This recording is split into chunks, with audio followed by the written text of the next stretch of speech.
the door with her arms upflown.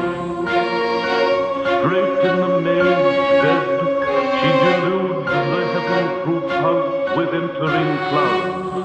Yet she deludes with walking the nightmarish room at large as the dead, or rides the imagined shoes of the male ward.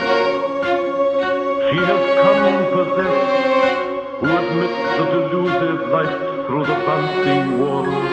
Possessed by the skies, she sleeps in the narrow trough, yet she walks the dust, yet raised at her will on the madhouse board, worn thin by my walking tears. And taken by light in her arms that long and dear last, I may without fail suffer the first vision that set fire to the stars.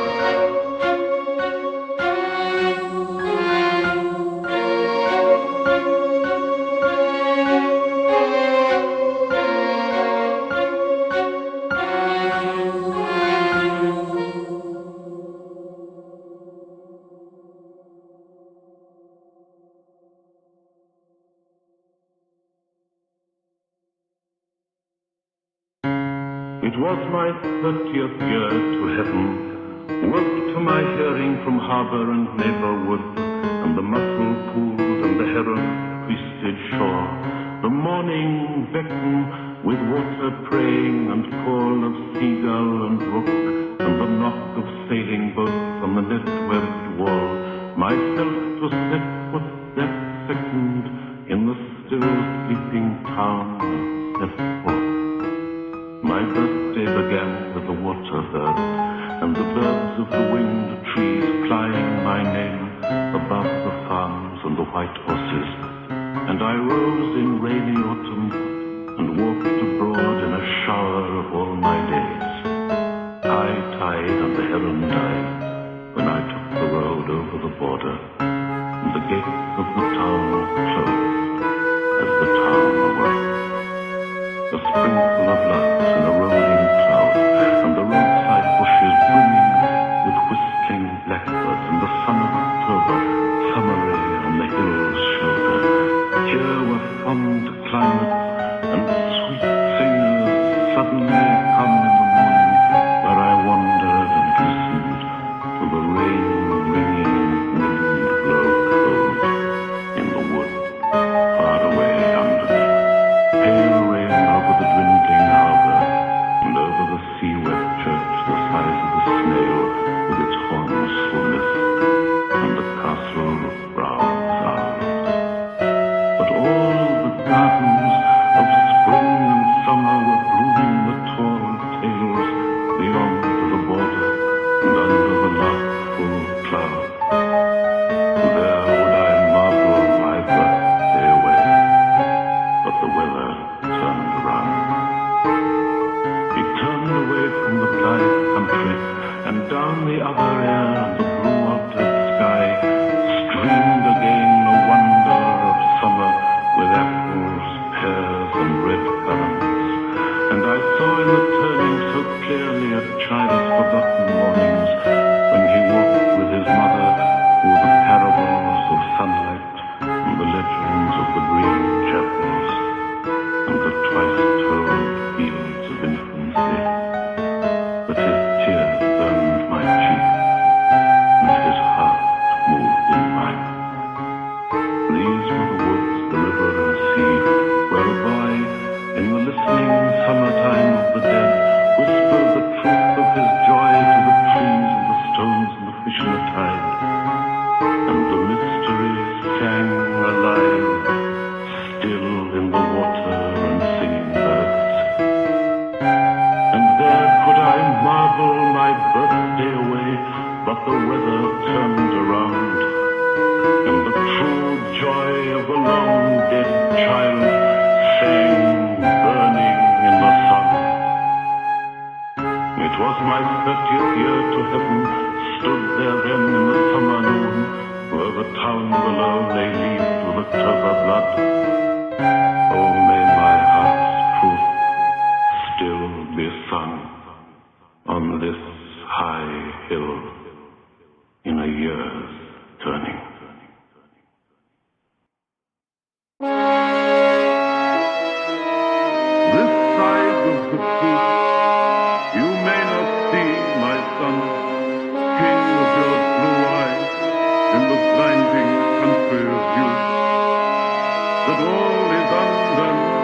under the unminding sky of innocence and guilt, before you move to make one gesture of the heart or head, is gathered and spilt into the winding dark, like the dust of the dead.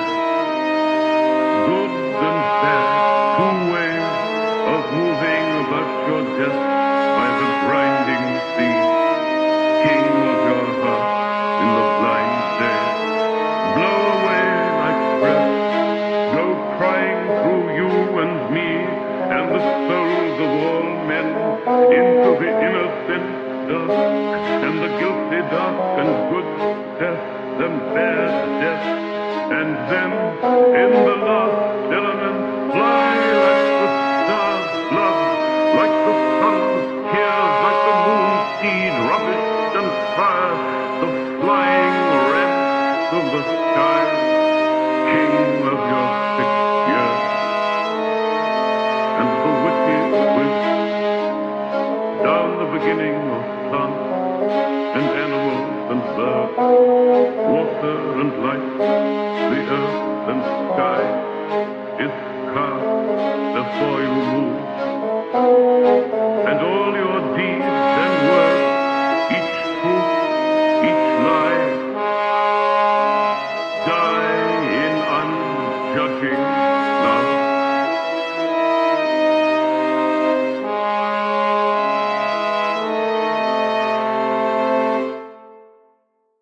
with his fury. Abaddon in the hangnail tracks from Adam, and from his fork a dog among the fairies, the excellent eater with a jaw for news, dipped out the mandrake with tomorrow's free. Then penny-eyed, that gentleman of fools, old cock from nowhere and the heaven's egg, with bones unbuttoned to the halfway wind, hatched from the windy salvage on one leg. Grace that my cradle in a walking word, that night of time under the Christward shelter. I am the long world gentleman, he said, and share my bed with Capricorn and Cancer.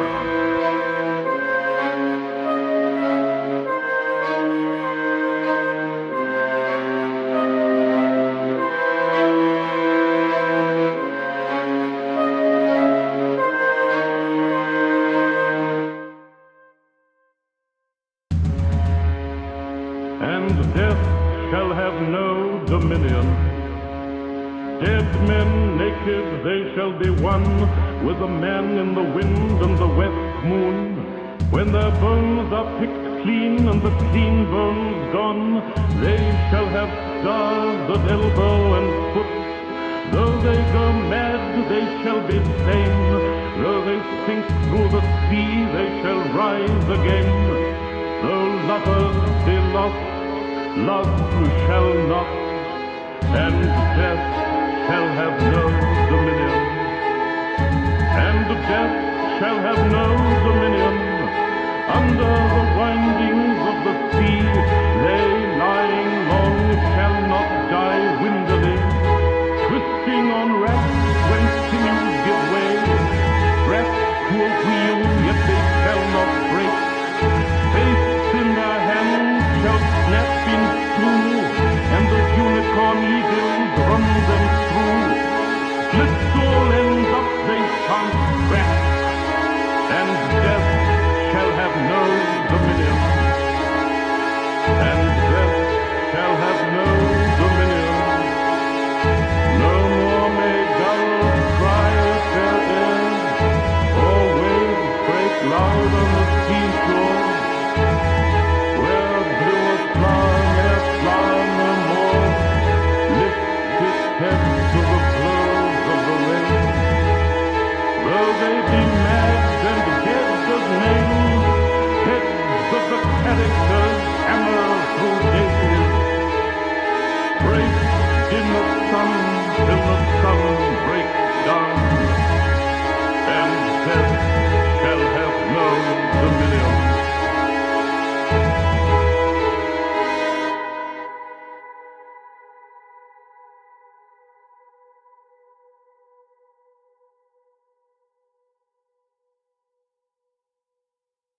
Do not go gentle into that good night. Old age should burn and rage at close of day. Rage, rage against the dying of the light. The wise men at their end know dark is right, because their words had shocked no lightning. They do not go gentle into that good night. Good men the last wave by, crying how bright their frail deeds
Waking alone in a multitude of loves, when morning's light surprised in the opening of her night-long eyes, is golden yesterday asleep upon the iris, and this day's sun left up the sky out of her thighs.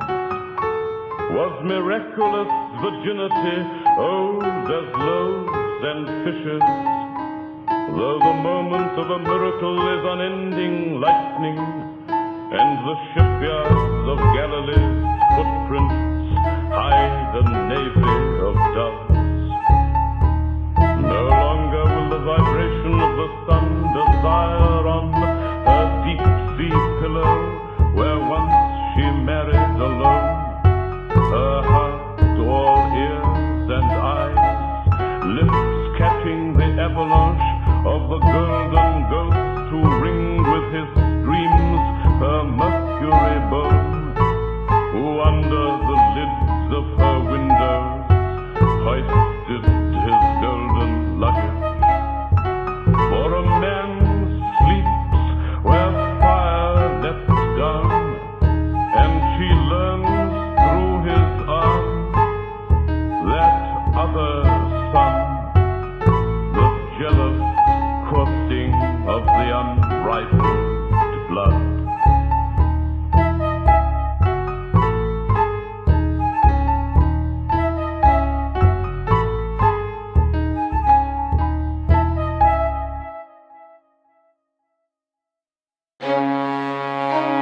In my cross, O Sullen Art, exercised in the still night, when only the moon rages, and the lovers lie abed with all their griefs in their arms. I labor by singing light, not for ambition or bread, or the strut and trade of charms on the ivory stages, but for the common wages of their most secret heart. Not for the proud man apart from the raging moon I write on these endless pages, nor for the towering dead with their nightingales and psalms, but for the lovers, their arms round the griefs of the ages, who pay no praise or wages, nor heed my cross or earth.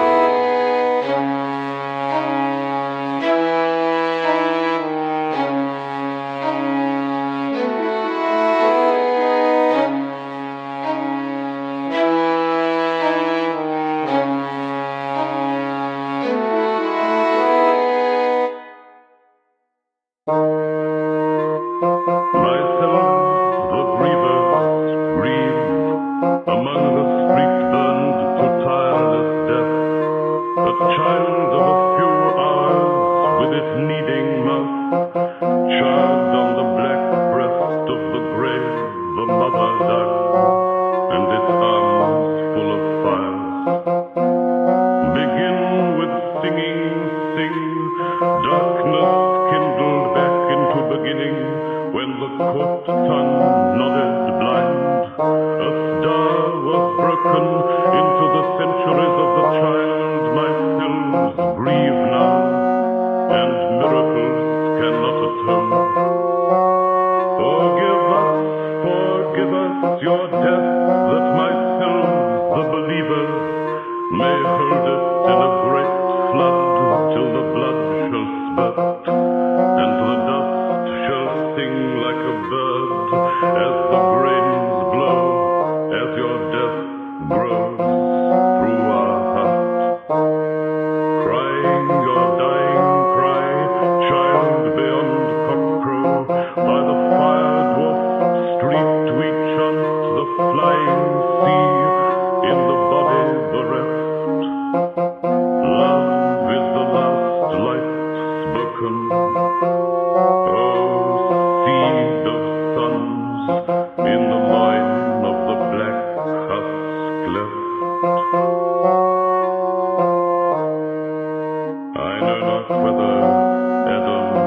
Eve, the adorned holy bullock, or the white ewe lamb, or the chosen virgin laid in her snow on the altar of London, was the first to die in the cinder of the little skull.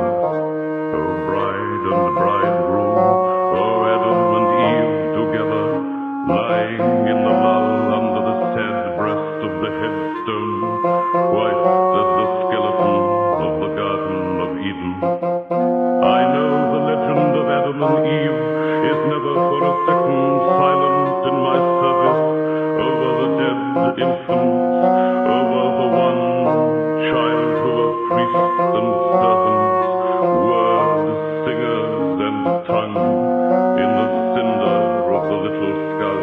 Who was the serpent's nightfall and the fruit like a sun, man and a woman undone, beginning crumbled back to darkness, bare as the nurseries of the garden of wilderness. Into the organ pipes and steeples of the luminous cathedrals, into the weathercock's molten mouths, rippling in 12-winded circles, into the dead clock burning the hour over the urn of Sabbaths, over the whirling ditch of daybreak, over the sun's hovel and the slum of fire, and the golden pavements laid in requiems, into the bread in a wheat field of flames, into the wine burning like brandy, the messes of the sea, the messes of the sea under the messes of the infant-bearing sea, erupt, fountain, and enter to utter forever glory, glory, glory, the thundering ultimate kingdom of Genesis thunder.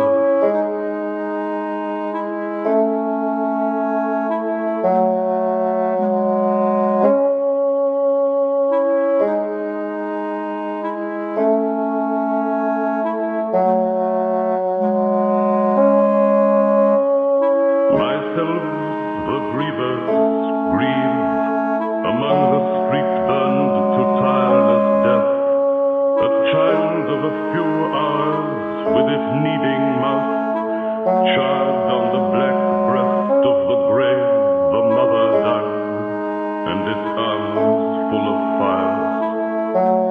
Begin with singing, sing, darkness kindled back into beginning, when the court tongue nodded blind. A star was broken into the centuries of the child. Myself grieve now, and miracles cannot atone.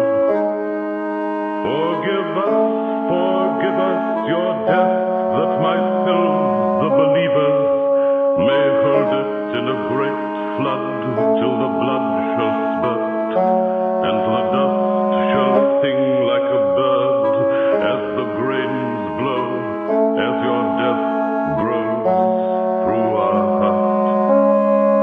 Crying your dying cry, child beyond cockcrow, by the fire-dwarfed street we chant the flying sea in the body bereft. Love is the last light spoken. O seed of sons in the loin of the black husk cleft. I know not whether Adam or Eve, the adorned holy bullock, or the white ewe lamb, or the chosen virgin laid in her snow on the altar of London, was